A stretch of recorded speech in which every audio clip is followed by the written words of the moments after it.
Katie, in your opinion, what should tests show us about children?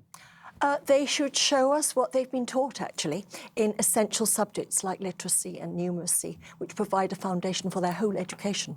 So that's what the tests should show us. So they should show us that children are learning rather than teachers are teaching. They should show that they've been taught, Yeah. quite honestly. And as a consequence, of course, they should have learned. But I think what we need to know is, have they been taught? Because in this climate of league tables, if teachers know there are set tests, inevitably, they're only human, they're going to focus on making sure their pupils pass those tests, aren't Yes, they? well, yes, they need to. But I mean, if you look at the literacy tests that they get when they're quite little, you know, they're blending the phonics, you know, letter sounds together, you can't really fix that because you really don't know what combination of letter sounds you're going to get. But they certainly need to be taught phonics in order to have the basics of reading. So that's a sound test to give them. Rosamund, is there a worry amongst your members that too many tests means they are having to teach children almost by rote? I mean, Katie mentioned phonics there, a different way of learning to read from when I was at school, when it was done by repetition, effectively.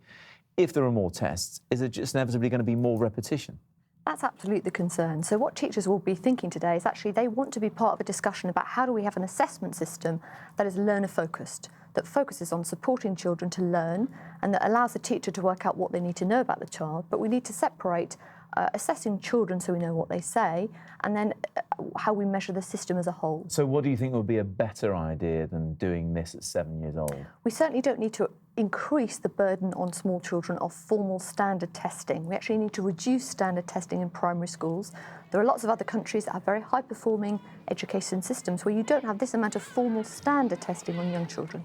Yeah, I wonder, Katie, if just random testing, just saying, oh, today we're going to have a test, or that's the way to present or them. the LEA says to the teachers, have a test this week. Don't make a drama out of it. If you're going to do the testing, say, come on, children, here you are, bits of paper, whatever it is they've got to do, and don't make a drama about it. And some people are making fuss and saying, oh, children will be labelled as failures. Don't label them as failures.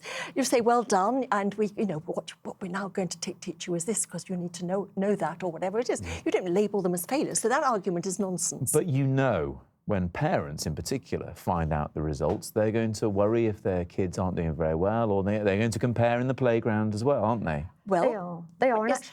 Rosamund, briefly. Absolutely. What the Secretary of State has asked schools to do at the moment is to move away from a system called levels. Yeah. And schools, teachers, heads very happy to do that. So the profession at the moment is working very hard to come up with creative alternatives to move away from the system we had, which was called levelling, where children were given a level like 4B. We've accepted that those kind of labels can be very counterproductive and can be unhelpful, and young people begin to hear those labels used about them. So the profession is at the moment going through this process of working out how we can assess children in really creative, innovative ways. It's therefore not helpful to, at the same time, ask teachers to bring more standard formal tests in for 7-year-olds. Kyung-Soo Kim on Facebook says, I think that tests at 7 are premature and decrease children's interest in school. Melanie Rear says, stupid, my teen is so stressed because of exams, do it through coursework instead. Tina Smith also thinks 7 is too young for their academic development to be assessed. Katie, I know you think that all children are equally capable of being educated, but in testing... Well, not absolutely equally capable. There are a few children who are what you call special cases, but labelling loads of children as special educational needs is a very bad approach.